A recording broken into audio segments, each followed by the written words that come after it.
This video is brought to you by Dr. Kristen R. Bromley's Guitar Method Book Series and Online Music Academy.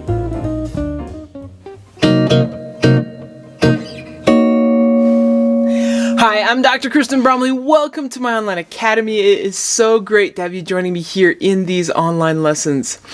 This is lesson 46 in this series that is all about jazz guitar. As you know, I love jazz guitar. I work as a jazz artist, and I'm so delighted to bring you this course where we're working in a line upon line fashion, really building in different skills, just one little piece at a time. And right now, we're working on rootless voicings. As I've explained in other lessons, there's no such thing as a rootless chord. The root gives us the context by which we understand how the other pitches are functioning. So we have to have a root to define the harmony. But we can play rootless voicings when somebody else is playing the root, like the bass. When in that bass line that root's contained there, we get the sound of that root and we know what the different pitches that we're playing, how they're functioning. And we get the sound of what it's supposed to be for a particular chord. We can also do it, I've done it in solo jazz guitar. I have an album out, Musician. It's 2 discs, solo jazz guitar. I use rootless voicings there after the harmony's been established. And I kind of did that in that initial little introduction playing there. The harmony's established, and then I can go with a rootless voicing that matches it. If I don't have that harmony established, that rootless voicing could actually be functioning as something else. So it changes. When the root changes, the function changes. So in this lesson, we're going to look at the half-diminished chords, or the minor 7 flat 5 chords in the rootless context. All the chords that we're working on right now in the series use the formula I taught in lesson 33. So in the last 4 lessons, we've worked with major 7th and major 6th, minor 7th, and dominant 7th voicings in the rootless context. Individually, each of those 3, and then in the last lesson, we looked at them in 2-5-1. Now we're going to look individually at the different chords that go to a 2-5-1 in a minor key. So we're looking at the half-diminished, or the minor 7 flat 5 chord, which functions as a 2 chord. In the next lesson, we'll look at altered dominant chords. In the one after that, we'll look at minor 6 and minor major 7th. We have no need to look at minor 7th chords. All 3 of those can be a 1 chord in a minor key. We've already looked at minor 7th. And then we'll put those together into 2-5-1s like we did with those from the chords from the major key 2-5-1s. So super cool. Let's go ahead and take a look at these half-diminished chords. As you'll recall, the half-diminished, or minor 7 flat 5, has the root, the flatted 3rd, the flatted 5th, the flatted 7th. The flatted 3rd, the flatted 5th, and the flatted 7th all function as guide tones. And now with these, we can have a 9th on there. And we have 2 options. We have the flat 9 or the natural 9 that can be played with half-diminished chords. Kind of just depends on what you want in a given context. So we end up using both. So we're going to work on both. So up here on the board, I have the little diagrams. Now, with the formula taught in lesson 33, which all of these chords that I'm working on with you right now, they all follow the formula taught in lesson 33. But with all of these, it really helps with these rootless voicings to keep track of where the root would be if we were playing it on the low 5th or 6th string. So over here on this side, we're referencing where that root would be if it would be on the 6th string, and that's this form. I always keep track of that in my mind. That's how I can find where the pitches go in a given setting when I'm playing a specific chord. And then over here on the right, we'll have where the root would be on the 5th string, even though we're not playing it. So then we're going to have those guide tones. We've got the flatted 7th, flatted 3rd, and flatted 5th here with this one, the one with the root on the 6th string. And over on the other side, the flatted 3rd, the flatted 7th, and then the flatted 5th is on the high string. For both of these, then we have the option of having the 9th, or the flatted 9th. So I've written it in because we've got 2 different options there. With this one on the 6th string, flat 9 and then 9, and with the one on the 5th string, flat 9 and then 9. So let's go ahead and look at this with the 6th string. And we'll just look at it right there in the key of C. So my C is at the 8th fret of that 6th string. I'm going to go ahead and put above that these fingers for that flat 9. We'll look at the flat 9 first. Now, what's really interesting about this voicing, and this makes the point about how you have to have a root to understand the context, is these pitches could be used to play a B major 9 chord. We did that 4 lessons ago. That exact shape over the B, that would make a B major 9. But here in this context, where we're going to play those pitches over the C, we get the half diminished with that flat 9 on there. Just like that. So you want to keep track of that. It's kind of a high tension sound. Once you've found that one, take a look over at the 5th string form. With this one, I bar with my middle finger here, but you wouldn't have to. You could also use bring your pinky into the game and play with all 4 fingers, but I a lot of times will just bar it. You can do it either way. But we've got that root, that flatted 3rd, that flatted 7th, that flatted 9th, and then that flatted 5th on top. Interestingly enough, we have used this voicing as well. This voicing could be functioning as an E. I just play it. E major 9, which we did 4 lessons ago, and even in the last lesson with the 2-5-1s. Or it can be functioning with this F here.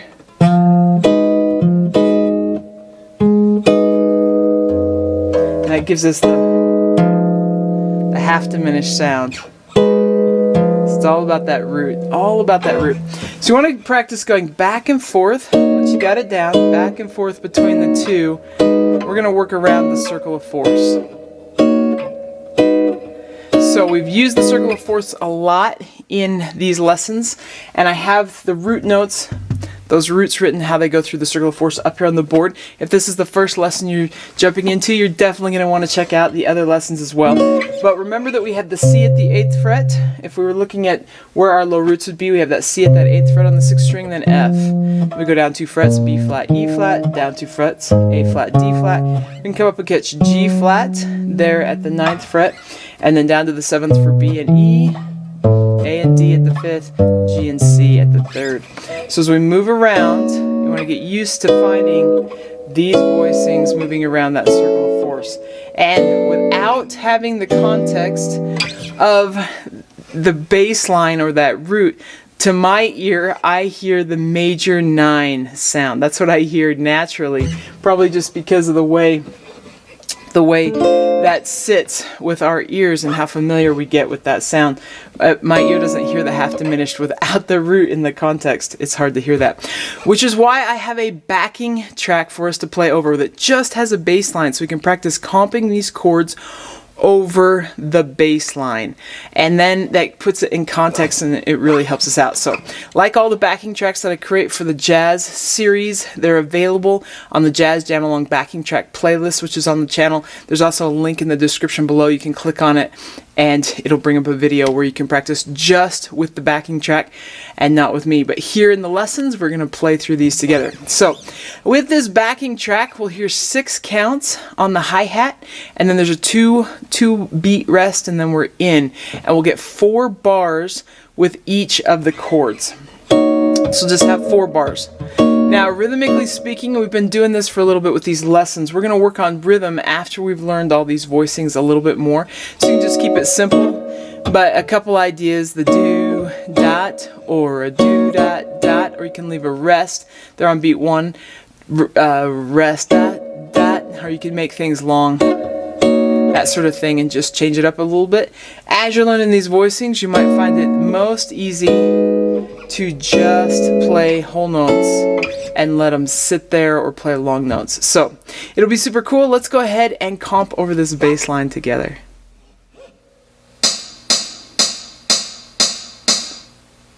So we got C,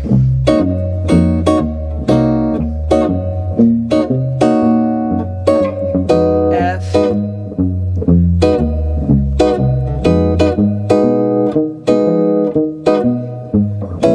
B flat,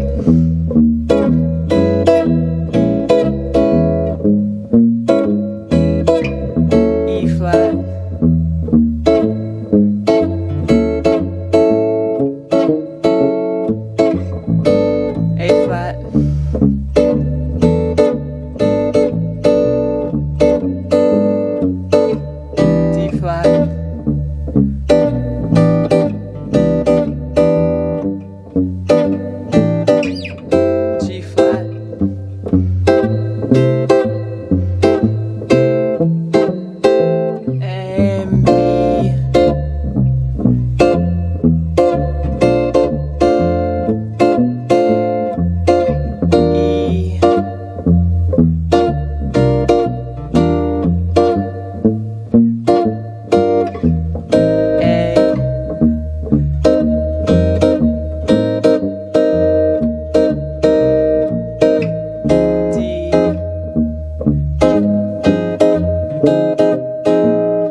Okay, great. So now that we've looked at these voicings with the flat 9, let's go ahead and take a look at them with the natural 9. So we're going to be moving that pinky 1 fret higher here with the 6th string form, and we're going to be coming up 1 fret higher there with the 5th string form. So for C, I'm going to have that pinky just reaching 1 fret higher.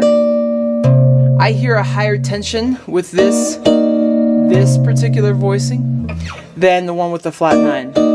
And when I'm comping, most of the time it's not specified. It would be if the melody was there as the 9th, either the flat 9 or the natural 9, then I'd want to go with that. But otherwise, I kind of have the choice, usually, which one I'm going to use in a given context.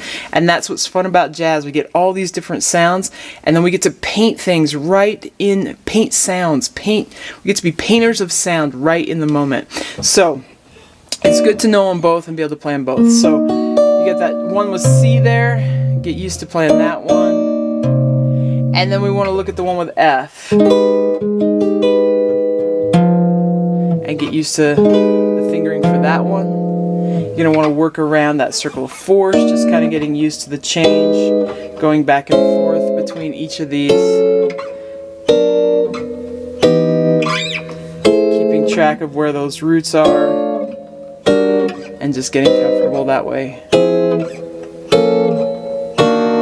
And we'll go ahead and play this one over the backing track. So same thing, 6 beats on that hi-hat, and then we'll have 2 beats of rest, and then we'll be in. So let's do it.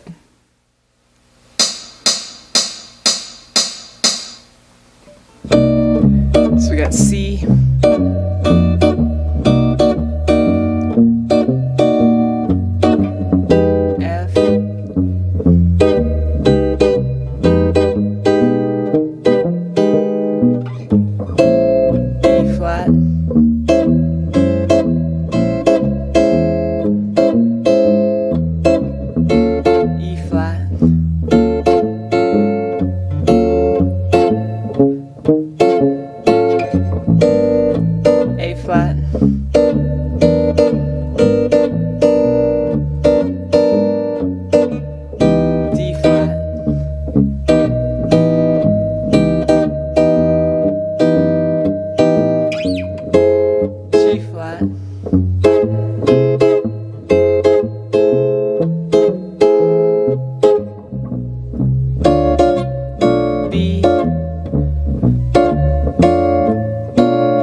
Okay, great. I hope you are having so much fun with this. I love comping these chords.